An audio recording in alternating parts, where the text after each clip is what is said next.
Bonjour tout le monde, j'espère que vous allez bien. Aujourd'hui on se retrouve pour une revue test de produits. Vous savez que j'ai acheté deux petites nouveautés de chez NARS. Donc tout d'abord le Soft Mac Complete Concealer de chez NARS, donc qui était un petit anti-cerne correcteur en peau. Je vais vous lire en gros ce que cet anti-cerne promet et voir avec vous si c'est vrai ou pas, voilà, si on se fait pigeonner ou si vraiment c'est quelque chose qui fonctionne. Floute dissimule, lisse, le complexe lissant à effet flou artistique estompe, cache et lisse les imperfections. Confort total, fini 100% naturel, c'est l'apothéose des correcteurs. Attention, c'est l'apothéose, hein, c'est... Je sais pas, je les trouve très confiants quand même de balancer un truc comme ça, c'est l'apothéose. Ma foi. Sans huile, longue tenue, non asséchant, 16 teintes pour toutes les tonalités de peau. Je suis sur le site de NARS, hein, je ne suis pas sur Sephora, puisque Sephora il n'y a pas toutes les teintes. Résultat instantané, dissimulation avec effet flou artistique, couvrance haute performance. La Optimal Diffusion Powder permet de maximiser la diffusion de la lumière grâce à des poudres de surface sphériques conçues pour absorber et réfracter la lumière afin d'obtenir un parfait flou artistique. Couvrance forte pour une tenue super légère. Et donc apparemment cet anti-cerne aurait un bienfait à long terme, donc il a une action sur la peau à force de l'utiliser en fait. Une peau plus douce et plus lisse, les peptides stimulant le collagène et l'acide hyaluronique réduisent l'apparence des rides et des pores en repulpant le look de la peau. Comme vous avez pu le voir, ça promet des tas de choses. Et ensuite j'ai pris la base Pore and Shine Control Primer, voilà, qui est censé contrôler la brillance et l'apparence des pores. On va voir leur petit speech, hein, on va voir ce qu'ils nous promettent. La base de teint Pore and Shine Control Primer à la formule innovante minimise l'apparence des pores et matifie la peau toute la journée grâce aux poudres floutantes qu'elle contient. Crée la base idéale pour prolonger la tenue et l'aspect frais du maquillage. Appliquez ce primer uniformément sur l'ensemble du visage pour allonger la tenue de votre look et équilibrer l'état de votre peau. Donc matité, pores lissés, floutés et tenue du maquillage. Je vais appliquer ça comme d'habitude à la caméra avec vous et puis je vais faire mon train-train la journée. On est samedi donc aujourd'hui je ne travaille pas, je vais aller me promener au soleil. Il fait super beau, ça me met de bonne humeur, hein. Le soleil c'est thérapeutique, hein. Ça fait du bien au moral. Je sais pas comment vous faites là-haut, je reviens avec vous tout à l'heure pour voir tout ça. Je vais appliquer la base sur un peu une petite noisette sur le bout de mes doigts et je vais l'appliquer là où j'en ai besoin. Les zones où je brille, donc les ailes du nez, le centre du front, le nez et le menton. Et je vais rester sur cette zone-là puisqu'après le reste de ma peau n'a pas besoin d'avoir quelque chose qui contrôle la brillance ou quoi que ce soit. C'est vraiment sur la zone T. Peau mixte, bonjour. J'en mets comme ça, pas plus. Et je vais venir du bout des doigts en déposer là. J'en ai besoin. J'en ai 3 appliqués, hein, sachez-le, il n'y en a pas besoin de beaucoup, ça s'étale facilement. C'est assez fluide, c'est assez liquide. C'est pas comme les bases, par exemple, c'est la Porfessional, j'ai du mal à le dire, de chez Benefit, qui sont beaucoup plus épaisses et beaucoup plus, comment dire, qui vont moins glisser sur la peau. Il va vraiment plus falloir travailler la matière avec ces autres bases. Celle-ci est vraiment, comme je vous dis, un peu plus fluide et un peu plus liquide. Donc ça sèche, ça laisse pas d'effet de matière sur la peau. Je vais regarder mes pores d'un peu plus près pour voir si ça s'est flouté, s'il y a eu un effet visible sur mon grain de peau. Je peux vraiment voir que l'apparence de mes pores a été est diminuée en fait. Je les vois moins apparaître, elles ont été comme comblées en fait par la matière. Ça a bien lissé, c'est totalement mat, ça fait la peau assez douce. Je vais appliquer le fond de teint par-dessus, voir un peu comment ça se passe, si ça s'applique bien, si la matière accroche bien par-dessus. Et on voit ça ensemble. Je vais appliquer mon Luminous Silk de chez Armani. Je ne vous le présente plus sur ma chaîne parce que je ne vais pas parler toujours des mêmes choses, hein.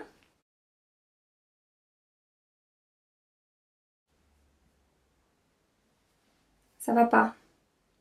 Ça va pas du tout. En fait, j'ai la matière qui accroche pas à la base. Ça me fait une petite... ça me fait de la pelade en fait. Je sais pas comment vous dire. C'est vraiment, vraiment pas top. Bon, j'ai réussi à l'arranger un peu avec le Beauty Blender. Je vais pas retoucher avec mes doigts. Je vais essayer de pas du tout déplacer la matière, voir si ça finit par accrocher. Ça va un peu mieux, mais bon, voilà, c'est pas normal l'effet que ça m'a fait. En fait, le fond de teint n'a pas accroché à la base et ça a fait quelque chose d'un peu pâteux quoi. Je suis sceptique, hein, je suis vraiment sceptique. Je vais maintenant tester l'anti-cerne, mais tout d'abord j'applique toujours mon correcteur de chez Benefit. Ce correcteur fonctionne vraiment avec tous mes anti-cernes. J'en mets vraiment très peu, en plus c'est vraiment pour équilibrer la couleur bleu violacé de mon cerne. Ça me fait pas bouger mes anti-cernes, ça les fait pas migrer, ça les fait pas filer dans les plis, etc. Je sais qu'il fonctionne très bien. Donc c'est pour ça que je me permets de l'appliquer en dessous. Et donc je vais appliquer l'anti-cerne NARS que moi j'ai en teinte Cannelle Light 2.75. Il n'est pas sur le site de Sephora, il est sur le site de NARS, sachez-le. Je vais appliquer un côté au doigt et un côté au Beauty Blender pour voir un peu comment ça se comporte. Ça a l'air vraiment super pigmenté. C'est vraiment pigmenté, ça va vraiment venir camoufler mon cerne. Ah, le petit bouton là, je vais venir le camoufler avec. Ça fonctionne. Mes rougeurs autour du nez. Et l'autre côté, je vais le faire au Beauty Blender. Et puis je regarderai de près ce que ça donne.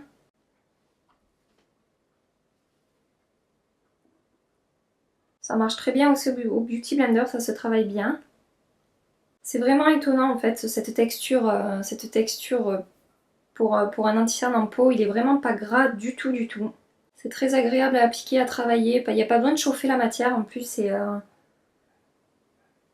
ça s'applique tout de suite très bien. Je sais pas si vous voyez, j'obtiens quand même, comme d'habitude, plus de couvrance avec, je trouve, le Beauty Blender. C'est très joli des deux côtés. Sachez que si vous avez besoin de plus de couvrance, voilà, de camoufler plus de choses, faites avec le Beauty Blender parce que vous allez obtenir voilà, quelque chose de plus... qui camoufle plus. C'est uniforme, c'est lumineux, c'est vraiment très joli. À voir si dans la journée ça va filer dans les plis ou pas. Je l'ai descendu un petit peu de ce côté, ça n'a pas amplifié l'apparence de mes pores, la peau est bien lissée, c'est vraiment... jusque là c'est très bien. La matière est très facile à travailler. Ça fait pas d'effet gras, ça fait pas liquide en fait, je sais pas comment dire, ça brille pas. Je vais poudrer qu'un côté pour voir comment ça se passe avec poudré, pas poudré, puisque apparemment il est un fini mat. Donc j'aimerais bien le laisser sécher d'un côté pour voir comment ça évolue. Je vais venir poudrer mon œil gauche, en fait l'œil où je l'ai appliqué au doigt pour voir comment ça se passe. Et ben ça se passe très bien. La peau est lissée, floutée. Bon, cette poudre est merveilleuse aussi, hein, sachez-le.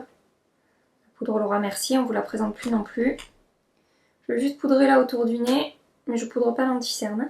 Donc voilà, comme vous pouvez voir, ce côté-là est mat, ce côté-là est encore lumineux. Je vais le laisser sécher, je vais rien faire de plus. Je suis contente du résultat, c'est très joli, c'est uniforme, c'est lumineux, c'est frais, ça fait pas d'effet pâteux, ça fait pas d'effet cakey, ça fait pas d'effet trop de quand on met de l'anti-cerne, des fois quand on en met trop ou quand ils sont trop crémeux ou trop épais, c'est pas du tout joli.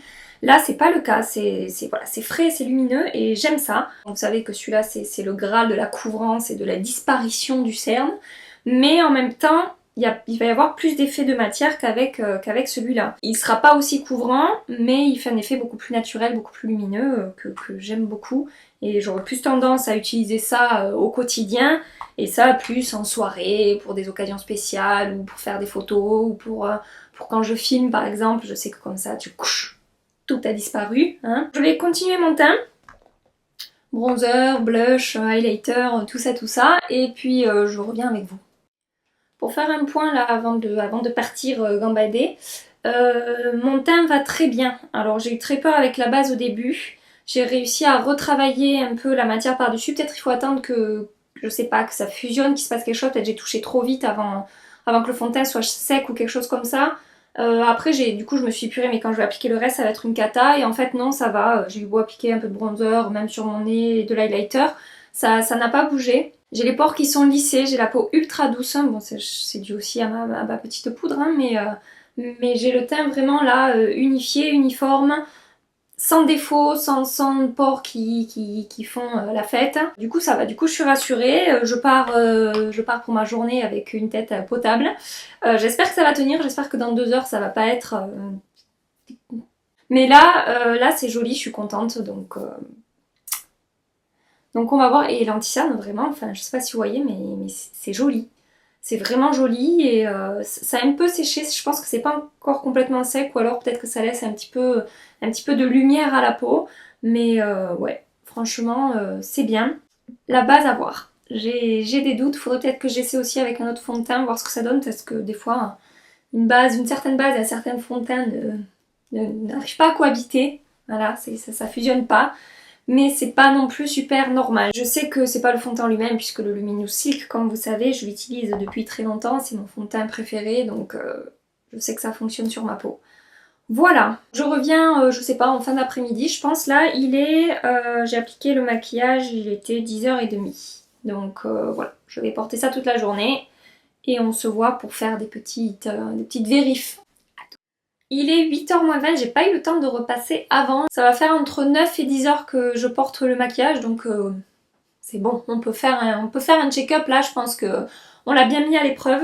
Pour ce qui est de la base, je brille pas, je trouve vraiment que je brille pas. Au niveau de la brillance, ça a vraiment bien marché. Par contre, donc les pores sont bien atténués ici toujours, elles sont pas réapparues, donc c'est plutôt positif. Je pense que j'ai eu un problème je vous ai dit, de relationnel entre mon fond de teint et ma base, parce que j'ai, chose qui ne m'est jamais arrivée avec ce fond de teint, j'ai un petit peu de matière là aux ailes du nez et ça me le fait pas d'habitude, donc voilà, vu que le fond de teint a eu du mal à accrocher à la base, je pense que c'est à cause de ça que ça me fait ça. Parce qu'après vraiment, pour ce qui est des pores et de la brillance, oui, ça a fonctionné. Ça c'est plutôt positif. Je pense que demain, parce que cette vidéo je vais la poster, là je suis en train de la filmer mais je la posterai dans normalement 3 jours. Donc demain je vais recommencer avec un autre fond de teint. Je pense que je vais utiliser le Make Up Forever, le Ultra HD, qui est aussi un de mes fonds de teint préférés. Et je verrai si ça se passe pareil en fait au niveau de la matière, au niveau du fait qu'ils n'ont pas accroché ensemble. On va voir si c'est la base qui a un problème ou si c'est vraiment ces deux produits qui vont pas ensemble. En tout cas voilà, ça m'a fait un effet de matière. Comme si le fond de teint avait un petit peu bougé. C'est le seul point négatif. Mes pores vont très bien quoi. Je sais pas si vous voyez, mais j'ai pas les pores dilatés. Par contre voilà, j'ai la matière ici. Pour ce qui est de l'anti-cerne, à la base j'avais plus de couvrance de ce côté, donc c'est là où je l'ai appliqué avec le Beauty Blender, que de ce côté où je l'ai appliqué avec le doigt. Mais j'ai poudré le côté avec le doigt et résultat, fin de journée, j'ai plus encore de matière, enfin j'ai plus de couvrance finalement de ce côté-ci en fin de journée que ce côté-là.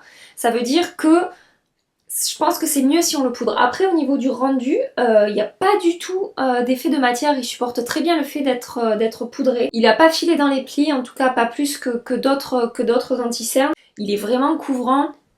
Il est mat, effectivement, vous voyez de ce côté il a séché mat même si je l'avais pas poudré. Je pense que quand je le réutiliserai, parce que je vais le réutiliser, ça fonctionne très bien, franchement je suis vraiment très agréablement surprise.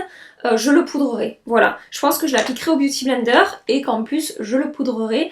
Et peut-être je ferai ça demain, en même temps que le deuxième essai pour mon fond de teint. Qu'est-ce que vous en dites? Je ferai les deux côtés au Beauty Blender, les deux côtés poudrés.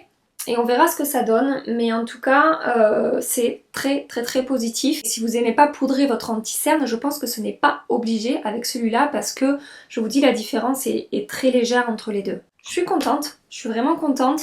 Je reviens avec vous demain. Comme prévu, je reviens pour faire un point par rapport à ma deuxième journée avec la base. Donc comme je vous ai dit, j'ai appliqué le fond de teint Make Up Forever Ultra HD. Je sais qu'il fonctionne très très bien avec ma peau. Il a toujours très bien fonctionné avec n'importe quelle base que j'ai utilisée. Donc voilà, j'ai eu envie de tester avec celui-là. Et écoutez, ça s'est beaucoup mieux passé. Ça fait beaucoup, mais c'est vrai, vraiment j'ai vu une différence. Je sais pas, je pense que ça va pas avec le Armani. J'aurais essayé, mais ouais, je pense que c'est ça qui a posé problème. Parce que là, ça fait... alors attendez, il est 20h et j'ai posé le maquillage à 10h ce matin. Donc ça fait 10 heures que je porte le maquillage. Alors comme vous pouvez voir, je ne brille pas. Vraiment, mais c'est infime quoi. Après 10 heures, c'est infime par rapport à ce que je peux briller normalement avec des fonds de teint quand je mets pas de base matifiante. Là vraiment, c'est... Je zoome. Vraiment, voilà, un tout petit peu ici. Même si j'étais pas en test et que j'aurais dû faire des retouches, ben en fait j'aurais pas fait de retouches parce que c'est pas la peine, parce que mon teint est vraiment... parfaitement bien. La matière ne s'est pas accumulée dans les ailes du nez, donc ça aussi c'est positif. Et Voilà, franchement, j'ai rien à dire parce que, en tout cas avec le Make Up Forever, ça a très très bien fonctionné. Pour ce qui est de l'anti-cerne, comme je vous ai dit, j'ai appliqué les deux côtés avec le Beauty Blender et j'ai poudré les deux côtés. Et écoutez, voilà quoi. Hein, ça a pas bougé, ça a pas filé dans les plis, ça fait pas effet sec, ça fait pas craqueler. C'est toujours aussi uniforme, mes cernes sont toujours autant camouflées. Et bon, moi c'est vraiment un anti-cerne, je pense que je vais utiliser très souvent, comme je vous ai dit, quotidiennement. Si je devais le mettre au niveau d'un anti-cerne, je pense qu'au niveau de la couvrance, je le mettrais au niveau du Prolong Wear de chez MAC. Voilà, au niveau de vraiment du fait que ça camoufle bien les imperfections et les cernes. Et au niveau du résultat et du rendu, je trouve que c'est plus naturel avec le NARS qu'avec le Prolong Wear de chez MAC. Donc je crois que je tiens quelque chose de vraiment pas mal là, je suis vraiment contente. À voir si la base se comporte pas bien avec tous mes fonds de teint, enfin voilà, qu'il faut que je fasse gaffe avec quel fond de teint j'utilise et tout. Je la rachèterai pas parce que bon, c'est pas ça, on n'attend pas ça d'un produit maquillage. Quand on paye une blende pour une base, on a envie que ça fonctionne avec tout. Je vous tiendrai au courant, hein, si je vois que c'est vraiment une catastrophe avec d'autres fonds de teint. Demain je l'essaierai avec un autre pour tester.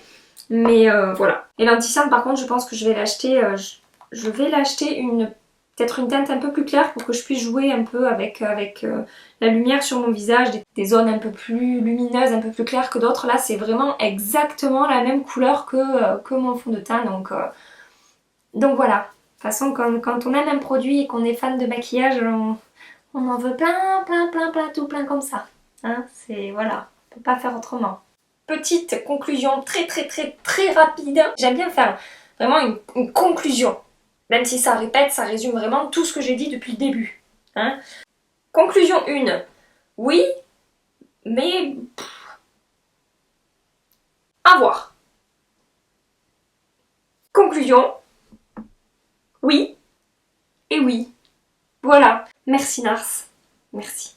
Donc voilà, cette vidéo test de produits NARS est terminée. J'espère que ça vous aura plu, que ça vous aura donné des infos. Si vous étiez intéressé par ces nouveautés-là, j'espère que, voilà, que ça vous aura aidé, que ça vous aura guidé un peu dans vos achats. J'espère que vous avez passé un agréable petit moment avec moi. Si c'est le cas, je vous invite à liker la vidéo et à vous abonner à ma chaîne si c'est pas déjà fait. Si c'est déjà fait, ben merci d'être là. Merci de suivre mes vidéos et voilà, on est tous les jours un petit peu plus nombreux et ça me fait super plaisir. En attendant une prochaine vidéo, je vous fais plein de bisous et je vous dis à très vite. Bye bye. Bye bye, hein. Bye bye.